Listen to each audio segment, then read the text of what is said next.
Said, my God, that was a Tijuana donkey show today, and I'm Whoa! exhausted. I don't know if I feel more bad for the donkey or for the girl in this case with this Disney annual stockholders meeting, but my God, I feel like whoever is more tired from watching it. Oh my Uh, God. this was a this was a straight, flat out disaster. Bob Iger got wrecked, and I mean wrecked. This was a clown show. What happened as they got now? I think y'all have some clips. Y'all can find it on the Disney Investors page. If you go over there, the events and presentations, I'm sure it's already archived and available for replay at this point. And I don't have that, but I have a clip of yours bookmarked so that I Yeah, can I play know a lot of yours. people complain about, what we're talking over. It's a reaction show, guys. Literally, it is titled as a reaction show. So Yeah, it's quit like, reacting in your reaction videos. we got to Damn it, react in Valliant. the reaction shows. That's what it's for. And my God, look, 1,800 people there watching, so we were doing something right, and everybody was enjoying it. But my God, yeah, go ahead. If you got some clips, we'll go ahead and just cut it piece by piece. Yeah, so this article kind of breaks down in the headline what happened today. So Bob Iger pushes back on DeSantis's Disney retaliation in Florida, not just anti-business, but it sounds anti-Florida. So as Valiant said, the call didn't start quite that well, and I think that his answers towards especially towards the Florida stuff came off as just very like to me it came off as very very written down and very kind of to the point of like what they wanted to say. But the next call where he was asked about the woke thing, I thought was a lot more interesting because that guy kind of went off on him. And interestingly, in this article it doesn't mention that at all, and it Of like course not. basically It's all the it wrap. says is all it says is basically what Iger answered to this. Of course, immediately followed by a crackpot Crackpot. Yeah, a that calls crackpot that call. said that Disney was grooming children and was and a lot of nonsense about the company's so-called woke agenda. So this was, I thought, the person who questioned him was very articulated. The question was very good. It was a very good question, and it did. I felt a little bit like it caught Bob off guard, which was interesting. Yeah. But also immediately afterwards, they had a completely woke opposite of this message, like right after that, which was also funny because they wanted to balance it out. So let's listen to that part, and then we can kind of talk about the Disney Florida stuff after that, because that one I might have to read. I didn't get the clip of that one, but I got the clip for your reaction. So because I couldn't get the earnings call. I'm like, do we need, because I was on YouTube looking for it, and I was like, do I need to be I got it here, actually. Yeah, there you go. Oh, you got it it? in the private chat. Yeah. Oh, okay, great. Yeah, it's on the public page, and that's why I told folks, look, I mean, if you don't want the react, I mean, you can always go back, and we are going to play the clean audio Sunday when we get to the live show, and then we will stop, and then we will discuss it today. You're going to have to again, help with the live me reaction. get to anything relevant here, but yeah. I don't have it time stamped. My Mr. Wizard, my incredible editor in chief Jonas J. Campbell, is the one doing it For right example, now for the me. Disney studio lot in Burbank was converted into a military base almost overnight after the attack on Pearl Harbor. Disney Studios immediately began work on It's not training this videos part. for topics like how to It's spot coming. enemy planes. Oh, okay. Demonstrating sacrifice, Walt's now beloved classics of the early 1940s like Pinocchio and Bambi suffered early box office losses due to the war effort.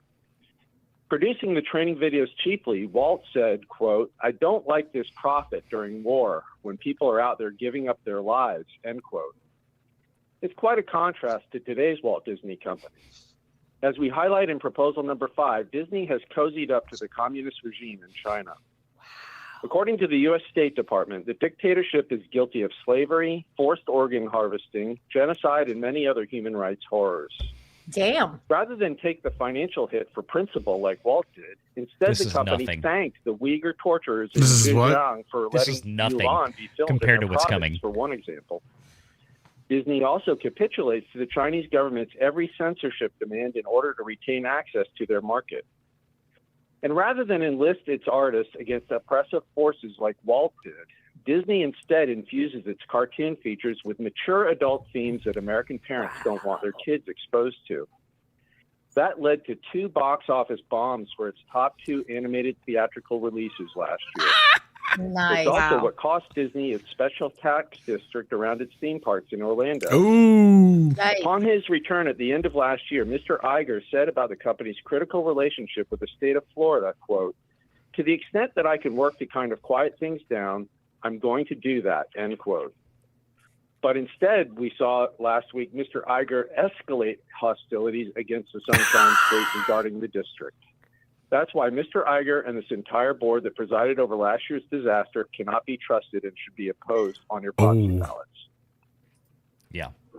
This was I mean, this is the first salvo. Now this was Okay, so that was somebody who was calling in, or what was that? All right. So what you just heard was the appointed spokesperson for a certain measure that was actually on the stockholder ballot. So when you see on the screen proponent now speaking, this is an actual measure that the Walt Disney shareholders at large were set to vote on. Now, of course, this voting was all done in advance of this meeting. That's just normally how it works. These proxy ballots and everything the votes are tallied way before they ever get to today. But the people that are either the people that propose these measures are all given their due time under the auspices of the charter and the bylaws of the Walt Disney Company. So in this case, they each get 2 minutes. So while the Walt Disney Company knows what the proposals are, that's already been settled. It's been discussed behind closed doors. And of course, the board makes recommendations to the stockholders of whether or not to support or oppose a certain measure that the shareholders or a group of shareholders are bringing forth. They don't know what is going to be said during the oral arguments, as it were, during this 2 minutes.